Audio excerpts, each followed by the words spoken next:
This is going to be something a bit different to what I usually do, but I feel like it's worth doing, and it's just interesting to me, really. So last July, my son was born. It was my first kid, I don't plan on having another one for a while, but, I love him nonetheless. He's a beast, let's be honest. So I thought I'd just come on here and I'd basically just give my experience of being a dad for a year. I know it's been a bit longer than a year now, but honestly, I just think this is a really sweet idea to do, and I'm going to give it a go. So I'm just going to tell you guys what I've learned from being a dad for the past year, and hopefully I can help some people out. If, maybe you've got a kid on the way and you don't really know what to expect. Maybe you're absolutely cacking yourself and you're terrified, but let me tell you, it isn't that bad. Obviously, every child is different. No one's going to have the exact same experience with two different children. That's just not going to happen because everyone is unique, everyone's different. But I think there is a lot of things that are just the same across the board, or at least very similar, and you need to definitely expect them, know what's going to come, and know how to...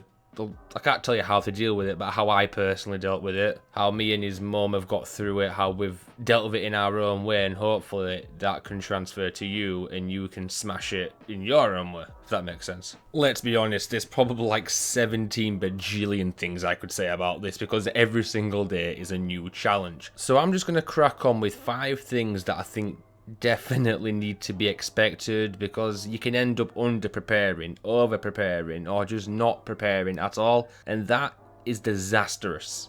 The first thing, which comes without saying, which I know everybody already knows, but this list would not be an accurate list if I didn't throw it on there. Kids are not cheap. They are extremely expensive. Obviously, how much money you spend is on you. It depends. No, you might want to spoil them rotten, give them all loads of toys, loads of crazy clothes and stuff, and you may want to just kind of be a bit more... You might want to hold back a bit. Maybe don't give them everything, because that can also lead to further issues down the line. But what I want to start off talking about is actually the expenses before the baby's born.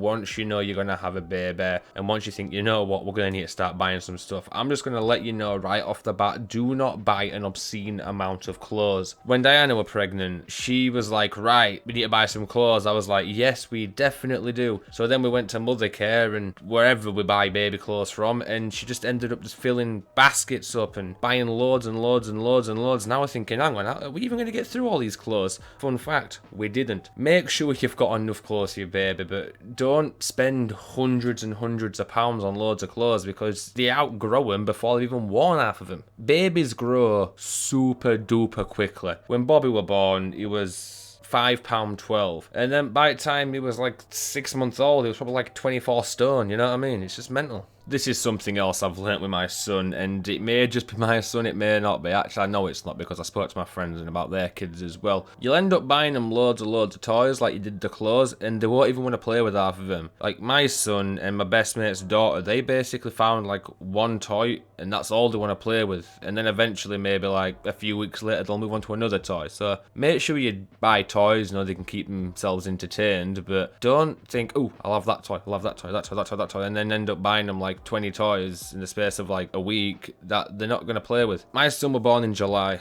and then at Christmas, it was like 6 months old. We bought him a load of toys for Christmas. For starters, he didn't even want to open them. He wanted to go play with the toys he already had, but obviously fair enough. They don't really understand the concept of opening presents and stuff. But we got him to open them, we opened some for him. He wanted to play with a wrapping paper. He didn't want to play with a toy. I was like, dude, I just spent like 300 quid on these toys. You'll play with them. And he's like, nah. And then he just ended up playing with the boxes. So, definitely make sure they've got toys, but again, the same as the clothes, don't go mental, because they're not going to play with half of them. And if they do, it'll be months down the line. That money is better spent elsewhere. And where that money is better spent elsewhere is actually my next point. You're going to have to buy... Oh, hello, that scared me.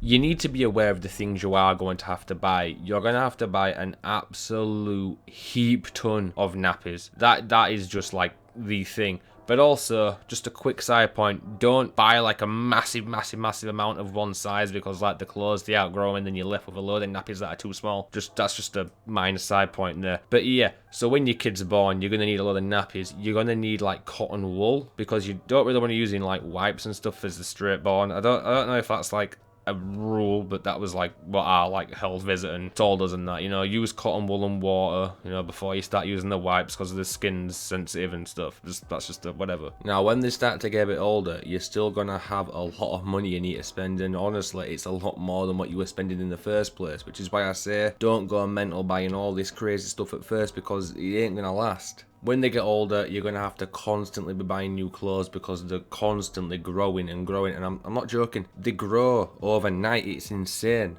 I was going to do a thing here about childcare and how much it costs, but you know, I kind of want to don't make this video super duper long, so all I'm just going to say is if you're going to pay for childcare, that's super duper crazy expensive, and I hate it. The main thing I found about being a parent is that it is literally just constant worrying. The entire time I have spent being a dad is me just being terrified something bad is going to happen to my son. Like, he'll be asleep in his cot on a night, and I'll just kind of stare at him like, you okay, bro? You good? And then I'll just kind of like look at his chest to make sure he's breathing. And when he does, I'm like, yeah, great. Right, you know, worry over. And it's literally, there's nothing to worry about, but it's impossible not to worry. If you don't constantly worry about something bad happening to your child, I think you're either a crap parent or you've just got nerves of steel. Either way, it's impossible for me not to be super. Like, I suffer with like anxiety and stuff constantly anyway. Having a son is just amplified that to the max. But honestly, at the end of the day, it just shows that, you know, you love your kids and you want what's best for them, and you're terrified anything bad will ever happen to them, and I guess that's normal. Right, I'm going to try fly through these next two because honestly I'm running out of time here. I'm actually until another day now. I started the video yesterday and I'm carrying it on today, and I'm trying to make it sound exactly the same, but I think I failed. Okay, this one, I wish someone told me. Obviously, they're going to sleep in their own, you know, cot, Moses basket, whatever you've arranged for them to sleep in, and it's going to be like probably like next to your bed. But if they're crying in the middle of the night, like to wake up and they're just kind of crying, they want some cuddles or whatever, do not let them sleep in bed with you, because you will never sleep alone again. And trust me, unless you're one of the very rare lucky ones, your child is going to be waking up a lot. They sleep a lot during the day at first, and they sleep a little at night at first, and it's just insane. It's crazy, and it's awful. It is definitely the worst part. That and pooing nappies are the worst part of parenthood. If you let them sleep in bed with you, they're going to think, yeah, this is my bed now. No, this is your bed now. They've got their own bed. Make them sleep in there. I know. You when they're crying, you just think, screw it, get in bed with me, and then they might go to sleep. You know, they probably will go to sleep. But you are shooting yourself in the foot if you do that. Don't do it. I mean, if they're poorly or whatever, yeah, I guess. All right. But I don't know. If you are gonna have to do it as little as possible. And honestly, I just wouldn't do it at all.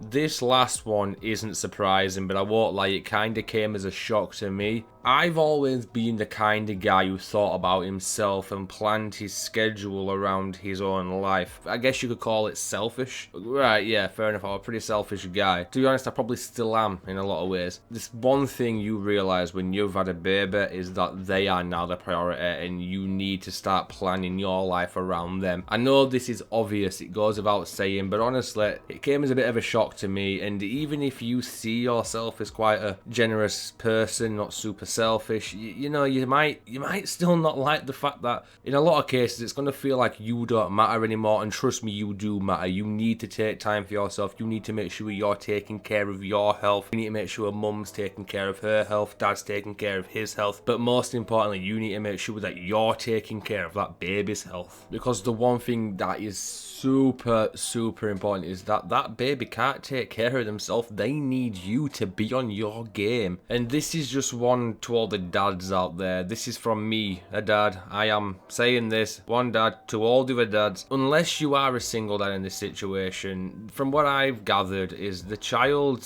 really goes towards the mum at first. I was talking to a doctor about it, and they said it's because they spend 9 months inside the mum, and they just grow this bond to the mum, which honestly makes a lot of sense. Like my son, some days it just seems like he hates me and just wants to spend time with his mum constantly, and other days he's all about me, but he's always had this, like, he won't go to sleep on my chest if his mum's there. He'll always go to sleep in his mum's chest, and this, it really wears down his mum. It's like she does not get a chance to do anything, and I work a lot of hours, and I do a lot of work for myself as well, and it's crazy. Like, the amount of times I've come home from work and she's just been there and she just looks like she's about to keel over and kick bucket. It's insane. Dads, do me a favour, make sure the mums are alright. Make sure they're getting the help they need, the rest they need. If you need to take that baby out for a day, I know it's a bit rough right now doing all this with COVID stuff, but just make sure the mums are all good, yeah? Alright, so that were a bit of a ramble, that last part, but listen, thanks for watching, thanks for sticking around this long. I know it's a bit different from what I usually do, but I hope you enjoyed it, because I enjoyed it. And yeah,